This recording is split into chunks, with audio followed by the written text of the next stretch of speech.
మరి మీరు ఎంతో సంపాదిస్తున్నారు కదా, మీ ఇన్వెస్ట్మెంట్స్ అన్ని ఎక్కడ చేస్తున్నారండి అని అడిగారు. అప్పుడు ఆయన ఒకే ఒక్క మాట చెప్పాడు, మురళీమోహన్ గారు, ఈ ప్రపంచంలో 3 వంతులు సముద్రమే ఉందండి, కేవలం 1 వంతు మాత్రమే ల్యాండ్ ఉంది.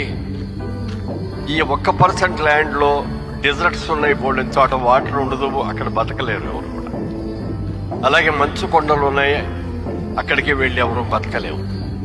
నివాసయోగ్యమైన స్థలాలు చాలా చాలా తక్కువ ఉన్నాయండి.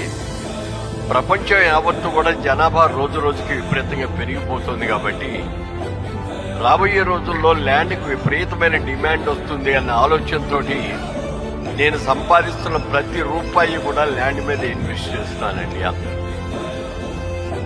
నాకు అది ఆ చెప్పిన మాట నా జీవితాన్ని మార్చేసింది, నిజంగా చెప్పాలండి.